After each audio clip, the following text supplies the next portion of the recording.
Welcome to Motivational Mondays. This is Fred Razak, Senior Trading Strategist here at CMTrading. And today I want to be discussing the sun and the moon and what do they have to do with Motivational Mondays. So before we start, make sure to like and subscribe so you could get future content like this. So I believe, take this as a future premise and as a premise for this particular presentation, that nature is there to teach us something.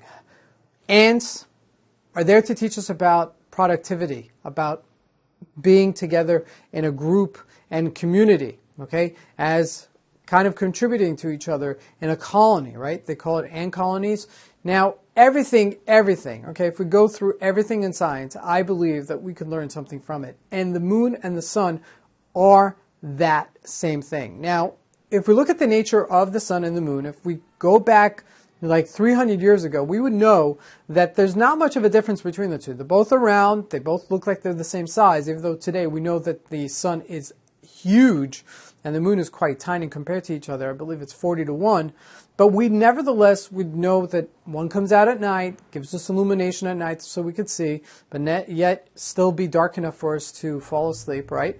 And it's part of our body cycle that we need that night in order to go to sleep, right? And then the sun is there to give us that vitamin D throughout the day and to re-energize us. Now, it's funny because Superman used to be powered by the sun. Which was like a little bit of a take on that vitamin D info. But anyway, what is the sun and what is the moon? The moon is really a reflection of the sun. That's all it is. It's a reflection of the sun, and therefore the sun illuminates the moon, and we get that illumination at night. However, the sun is its self-illuminating. It illuminates itself. It re-energizes itself. It's all a body of gas, And it's like this combustion that goes in and out, and completely just gives us this ball of fire that it sustains us throughout the day, It's self-sustaining itself. But the moon isn't. The moon is only sustaining itself via the sun, So that's an interesting piece of information. And I believe, and I truly believe this, that we have to be like the sun. We have to be self-sustaining.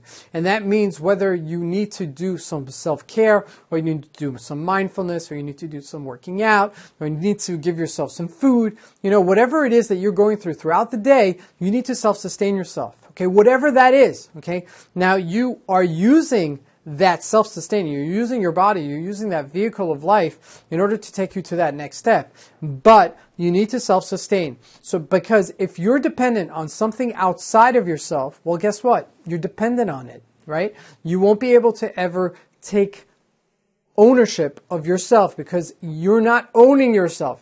You're basing yourself on somebody else's moods. You're basing yourself on somebody else's circumstances. You're basing yourself whether or not the stock market is going up or down, or Bitcoin is going up or down. That's not sustaining yourself. The way you sustain yourself is that you have self-sustaining properties, just like the sun.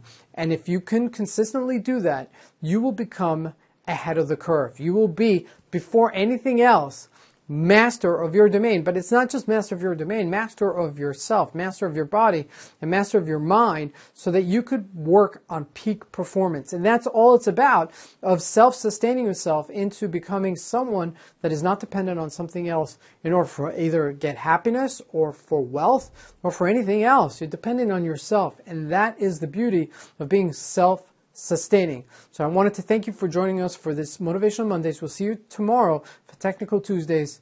Thank you, everybody. Have a great week.